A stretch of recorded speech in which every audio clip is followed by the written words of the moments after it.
Khairabari इउएन academia matric आनजादाव उथ्रिसारनाय फरायसाफोरखौ बरायदों। थांनाय 7 जुन खालि 2022 मायथाइनि फोसावनाय मेट्रिक आनजादाव मोजाङै उथ्रिसारनाय फरायसाफोरखौ गाजा गोमजायै बरायदों खैराबारि इउएन एकाडेमिया।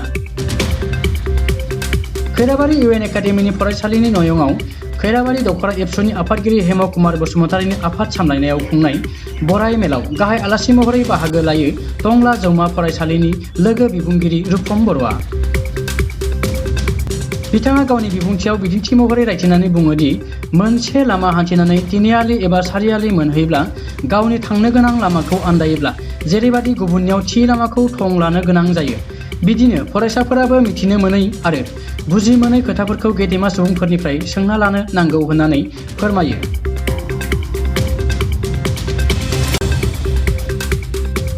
फरायसालिनि गोरायुं बाथारि बरसेङाजों लोगोसे फरायसालि सामलाय आफादनि गोबां दैदेनगिरि, बिगोमा दिथागिरि आरो 400निबो बारा फरायसाफोरा बाहागो लानाय बे बराय मेलाव दखरानि गोबां फरायसा दैदेनगिरिफ्राबो बाहागो लायो।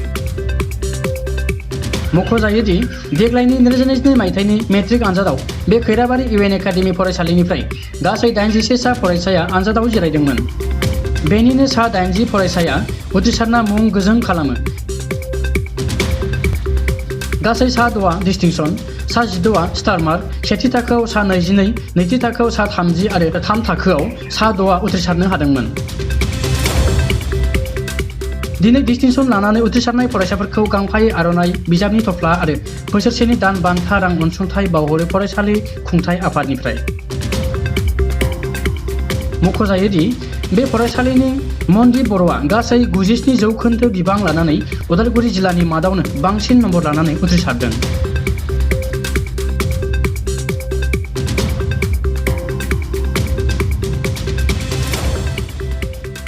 जोङोथ' बोसोरफ्रोमबो बे गथ'फोरखौ जोंहा बरायनाय लायो नालाय, बे लेखायै जोङो बिसोरनि खस्थ' खालामनानै जिबादि मोजां फिथाइखौ मोननो हादों, बेनि थाखायनो जोङो बिथांमोनखौ बरायनाय हाबाफारि लादों।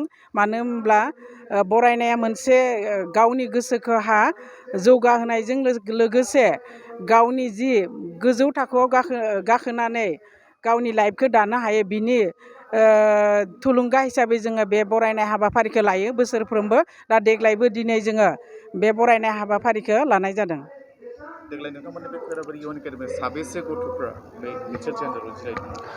जोंनि देग्लायनि एग्जामाव HLSC एग्जामाव 81 सा जिरायदोंमोन, बिनिनो 80 साया पास जादों। बिनिनो डिस्टिंसन सा 6 मोननो हादों, ओमफ्राय स्टार सा 12 मोननो हादों, बेनिफ्राय फार्स्ट डिभिजन सा 22 मोननो हादों। बेबायदि थार्ड डिभिजनावहा साबा मोननो हादों आरो सेकेन्ड डिभिजनाव सा 30 मोननो हादों। इउएन एकाडेमिया बोसोरफ्रोमबो बेबायदि मोजां फिथाइ मोननो हायो, आं बेखौनो आसा खालामो। सिगाङावबो मोनबोदों आरो जाहाथे इयुनावबो मोनो। लोगोसे जोंनि फोरोंगिरि बिथांमोनाबो जाहाथे जोंनि बे फरायसालिनि मोजां फिथाइ मोननायावहा गोबां मोजां रोखोमै बाहागो लानानै फरायसामोननि इयुनखौ साननानै जाहाथे मोजां रोखोमै खालामनानै होयो, आं बेखौनो आसा खालामो। आरो जोंनि गथ'फोराबो, स्टुडेन्टफोराबो गाव गावनि गोसोखौ थि खालामनानै फरायनानै जाहाथे जोंनि फरायसालिनि मुंखौ लाखिलांगोन, आं बेखौनो आसा खालामो। आरो गारजेन बिथांमोनाबो जाहाथे गावसोरनि गथ'खौ मोजां रोखोमै सामलायनानै गावसोरनि गथ'नि लाइफ दानायाव हेफाजाब होयो, आङो बेखौनो बयनिसिमबो आङो आसा फारिनाय थाबाय। जोंनि खैराबारि इउएन एकाडेमिनि हस्टेलनि राहायाथ' मोजाङानो। मानो होनब्ला जोंहा बयस आरो जेन्टस सेपारेट दङ। बेबायदिनो आरो थानाय जानाया थोजासे दङ। मानो होनब्ला जोङो सप्तासेयाव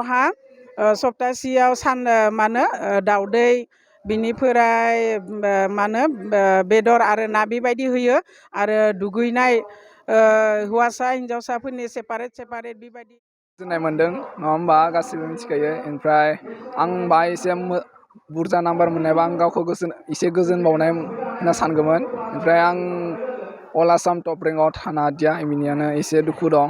नाथाय होमबाबो जोबोद खुसि होननानै आं बुंनो हायो। ओमफ्राय बेयाव आइ आफामोननिबो एसे मदद दङ ओमफ्राय फरायनायफोराव एसे गाइड होयोमोन बिथां सारमोनाबोथ' दंखायो अलरेडि ओमफ्राय हस्टेलनिबो सासे सार दं बिथाङानो एसे पार्सनेलि आंखौ लाना एसे बाय एडभान्सफोरखौ फोरोङोमोन बिदिनो एसे सापर्ट मोननायनि थाखायनो आं बिसिनि लाखिनो हादों होननानै आं गाव सानो सरासनस्रायै बै फरायनाय समाव बेसेबां घन्टासो फरायदोंमोन सरासनस्रा फरायनायाथ' आं 11-12 घन्टा फरायोमोन गोबां फरायसाफ्रा बुङो माने बेबायदि फरायनायनि स्कप मोनोबासो माने मेट्रिकखौ मोजां रोखोमै माने उथ्रिसारनो हायो बे नङा जाय मासनि केपासिटि फरायनो हायो बिसिनि फरायबानो जाबाय जायनिया थाब जेनेबा 1 घन्टा फरायबानो एसे गोसोआव थाखायो खायसेनियाबा थाया बे गावनि केपासिटि जाय जेसेबां फरायो जायनि जेसेबां गोसो बिसोरनि गाव गोसो होनानै फरायबानो हायो आरो दा स्ट्रिमखौ बबेयाव लागोन स्ट्रिमखौ आं साइन्सआव लागोन बेनिफ्राय कलेजआ अरुण'दय बेनिफ्राय इयुनाव मा जागोन होननानै सानदों इयुनाव आं IIT आव